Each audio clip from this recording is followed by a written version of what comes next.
Good evening. My name's Joe Sam Robinson. It's my pleasure to have with us tonight Mr. Harry Gross. Welcome, Harry. Often Harry can favor us with an occasional witticism, but I won't ask for that right now. I won't ask for that later. Later you can insert a witticism into our little conversation. So I'm looking forward to it. Okay, well, there are a lot of things to talk about. We're in the middle of an electoral cycle, particularly in Georgia. There's a lot of tension out there. And I think there's pretty much a sense of dissatisfaction on both sides of the House, both sides of the fence, with the people that are politicians, or at least what comes out of the sausage factory. To quote Otto von Bismarck, who said, well, legislative session is like a sausage factory. What comes out is sausage. You don't want to see how it happens, how it's been made.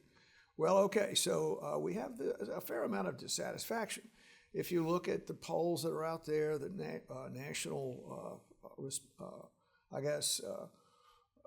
good opinion of Congress is on a low side, certainly the same in Georgia. And if we look at the people that are running for office and wind up in office, it seems like we could do better. And there's some ideas about what could happen. There are different systems, particularly the European system, maybe a multitude of parties. There are other countries. What happens to the accountants look over your wealth when you come into the political arena, and then when you leave, you have to say what's up.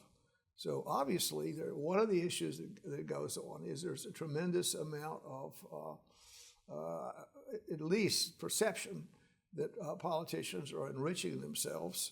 And that I think traditionally in Georgia that happened with the highway commissioner or the highway system, whatever.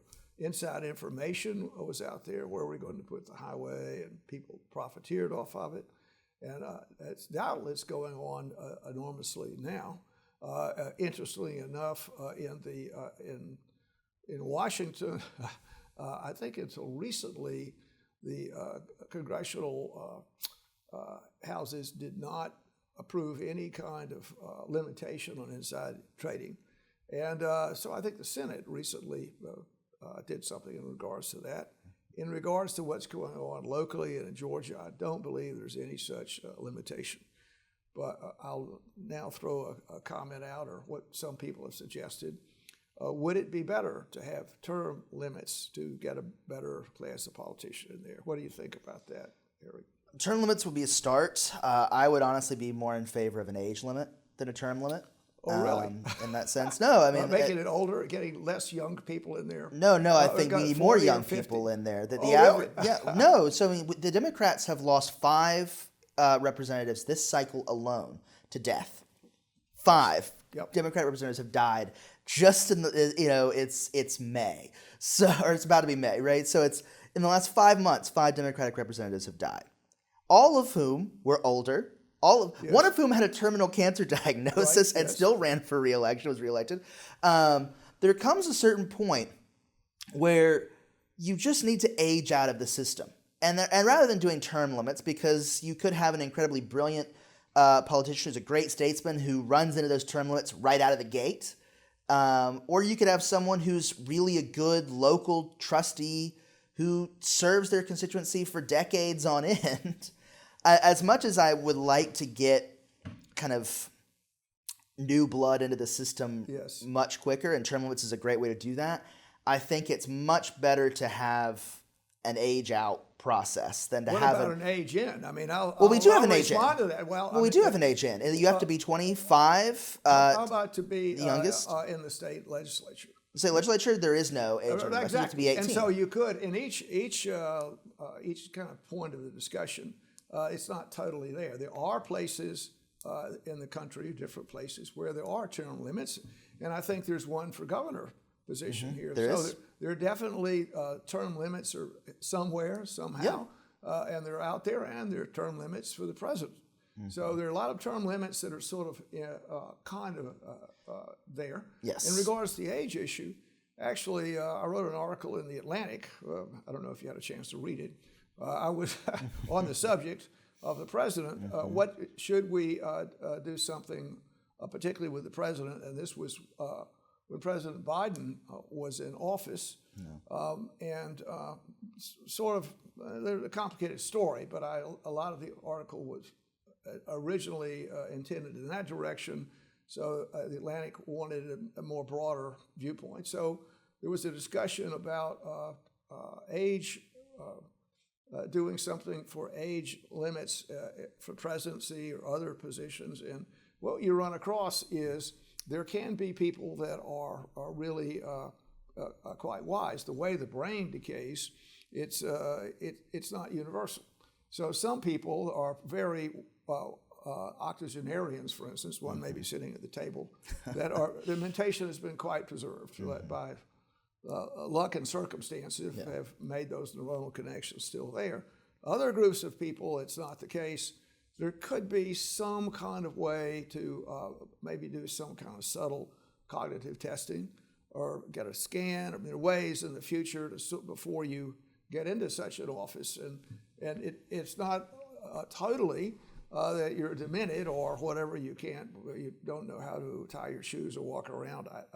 It's also the emotional impact. So the general psychological profile of people in high offices or in lower offices is something that for which there's no real attention. But obviously, we can think of people that have had substantial personality defects that wind up in positions of power that would not have happened, I think, in let's say a big corporation or any kind of system where these defects could be seen sooner, and the defects are often disguised by what the voters see, what's really going on with this patient, and shall I say, the patient's brain, his mentation, whatever.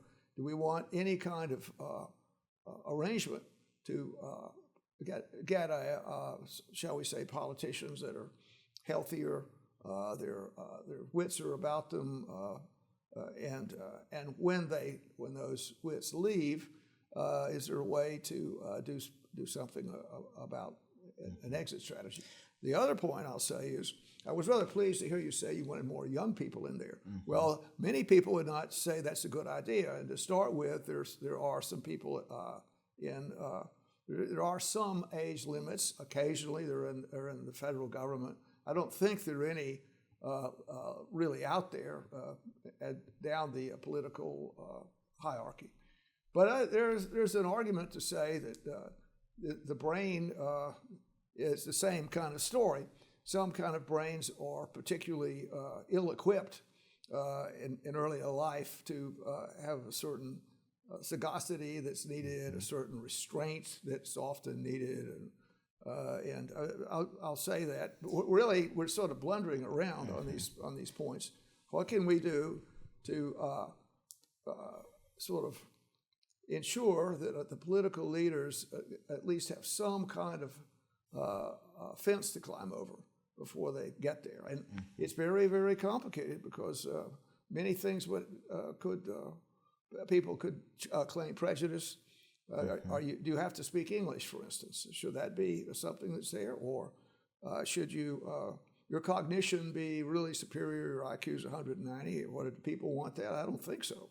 No. So they're representatives. Well, that would all be antithetical to the democratic experiment. But I mean, the reason why I prefer, we have age minimums for all federal offices. You have an age minimum. We have no age maximum. You have, and you have a wide variety of experiences. You have Chuck Grassley, who has been in office. This was the third speech that when King Charles gave his speech to Congress. Right. This was the third speech by a monarch of England that Chuck Grassley has heard in office. Well, good which for him. Is an insane fact, given that Queen Elizabeth reigned from 1953 on. That's how long he's been in the Senate or in federal office. And he was in the House for the first one. But Biden served for decades on it. And for their Senate careers, that you've had very capable leadership in their Senate positions. By contrast, you had Dianne Feinstein on the Democratic side, who was reliant totally on her staff by the end of her Can time. you name any other person? That Well, might I'm fill sure in there are a that? number of A departed senators president, and the like. a president. Well, by the time he was a senator, he was not fully reliant on his staff. What I'm saying is, it's just in the Senate office, because president has term limits, Senate and the House do not. So, but if you set a limit of 70 as an age-out limit, where you cannot just run for re-election again, it doesn't mean when you hit 70 you're out. It just means you can't run for re-election if you will turn 70 during your term. That's, some of those restrictions are out there, and we just they're kind of en passant. Some places yes, some places no. I don't know how much it's actually how much of an impact any of that's had. Now, another thing to remember is the wits of the intelligence of the legislators and executive officials is often not so important as their relationship with the voters, and the voters sort of trust them, or they will support the system because there's an avuncular figure there. And if you have an age limit of 70, that gives you 35 years in the Senate. 35 years. Well, that's 6 terms. You're right, if you can get in there. In the and Senate, so if you can get in there. The issue is, and I could maybe start at 30, but so another point is how long the process by which someone gets into a political position. So maybe I can segue into that a little bit. So we have trying to get a better group of politicians in there. One of the things is the how you can do that. So if you want to work your way up, you start your modest circumstances, whatever that is, and you say, well, I'm going to run for the school board or whatever, and then I'll go to whatever it is, the county commission, and then I'll do this and I'll do that, and I'll carefully work my way up in the system.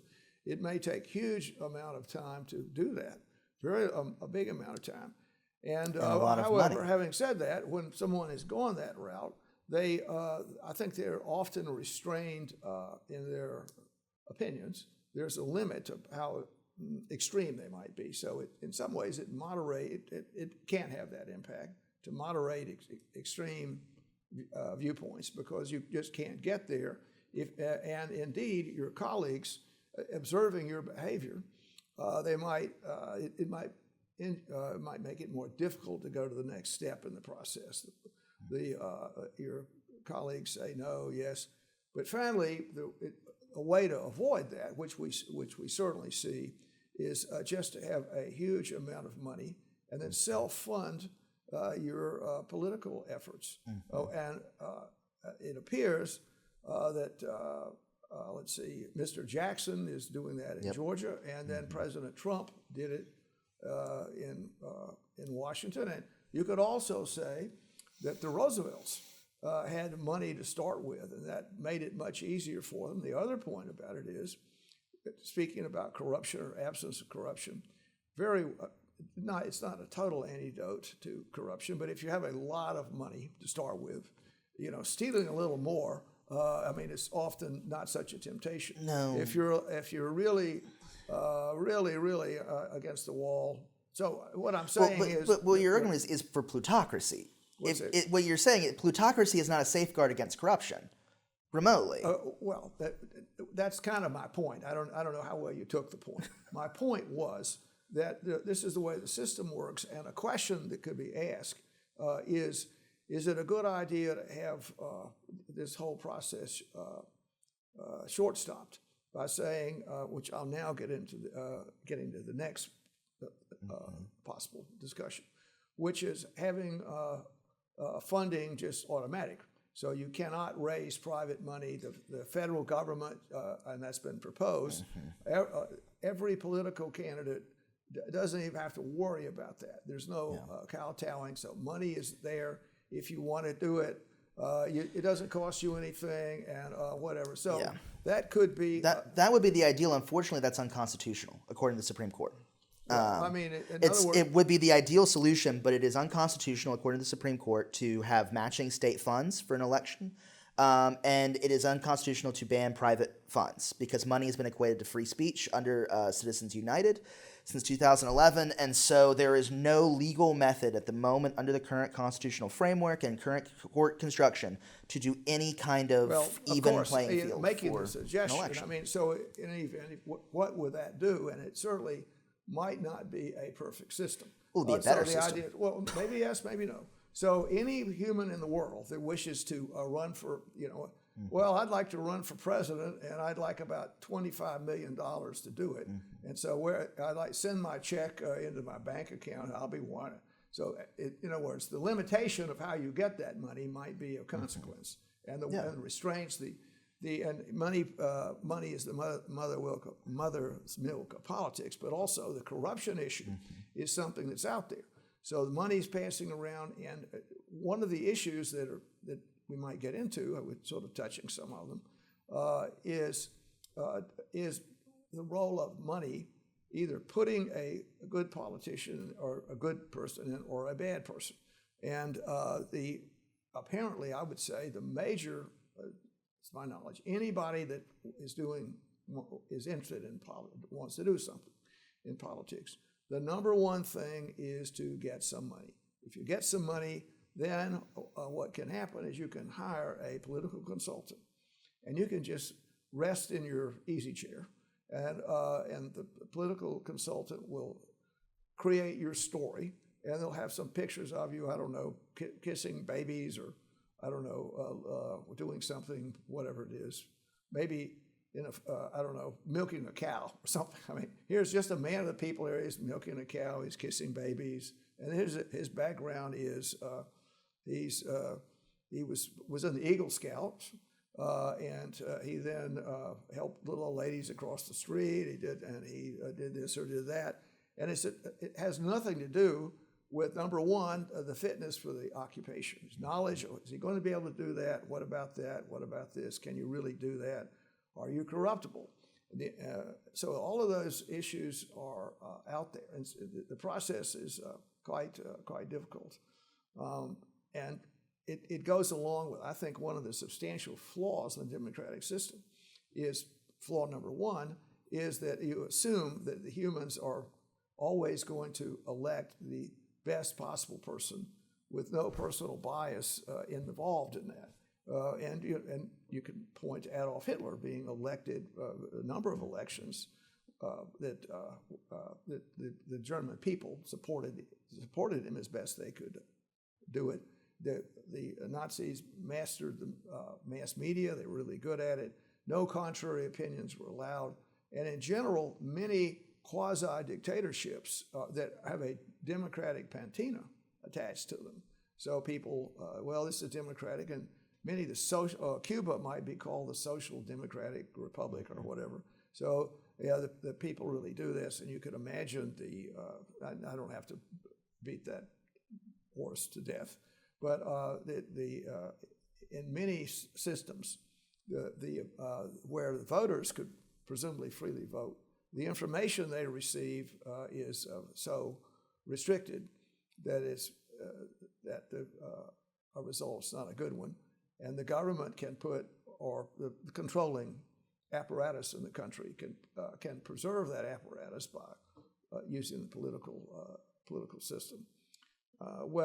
Those are some of the issues on that.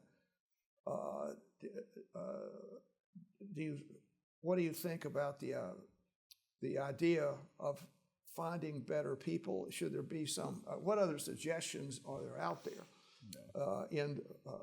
That are out there. Other countries, maybe they have a particularly good political system, possibly.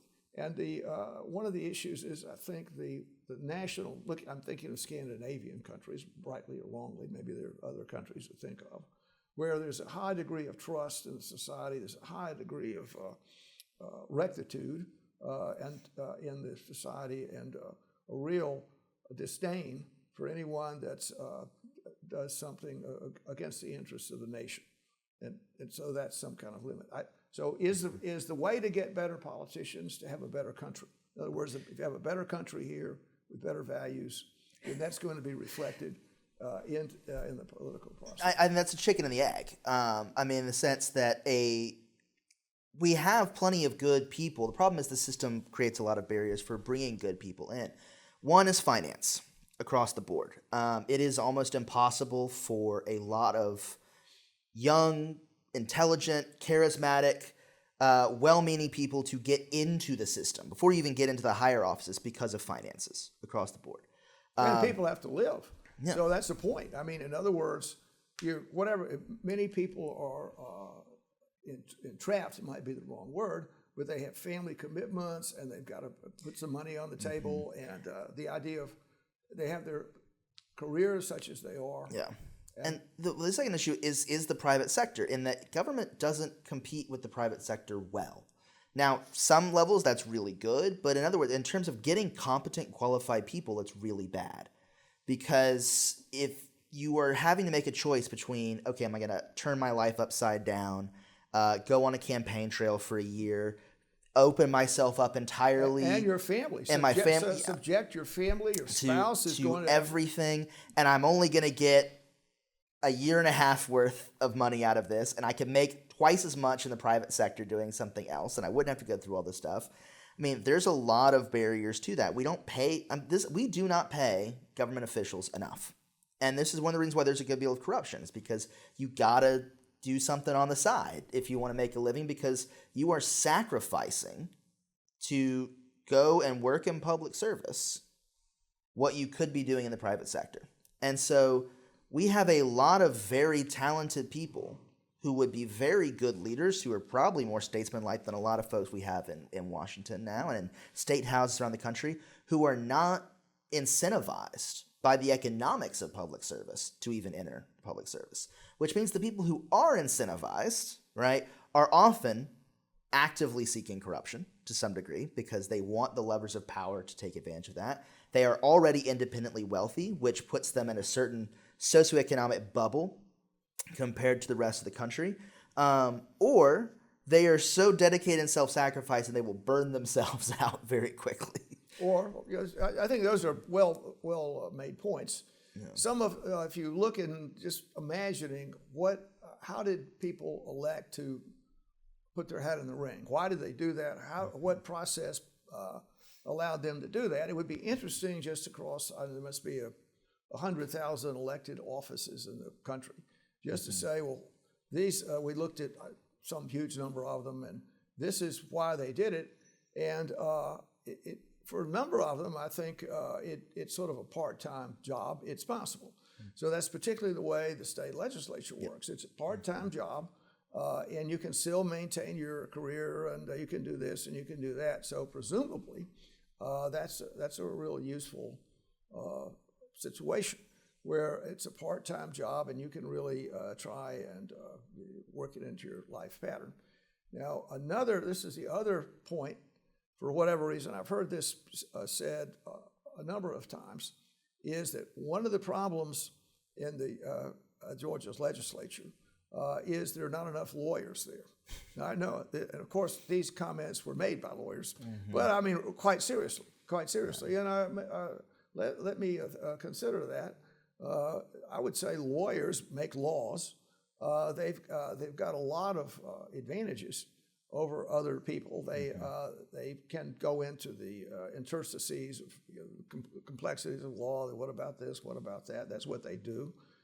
They also have a sort of broader life experience. Often they've seen humans as clashing in law courts. They understand some of the tensions that are there, the motivations that are there.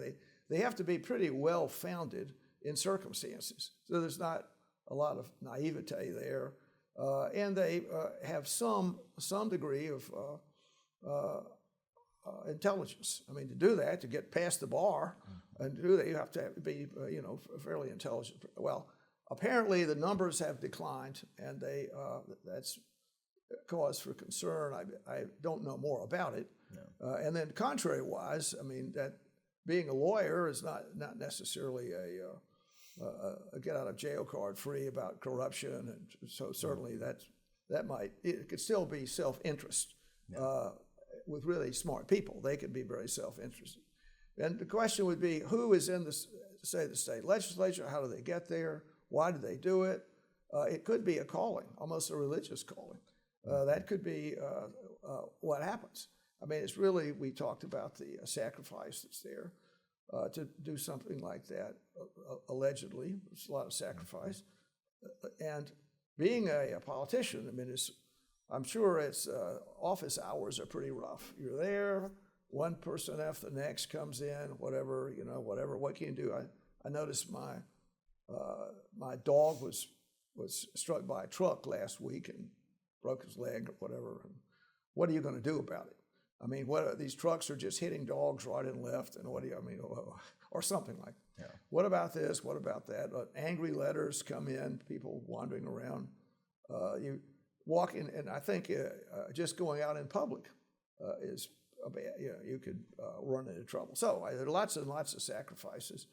But the question is, who is actually running the gauntlet to do it? I mean, I don't know. Do we have any?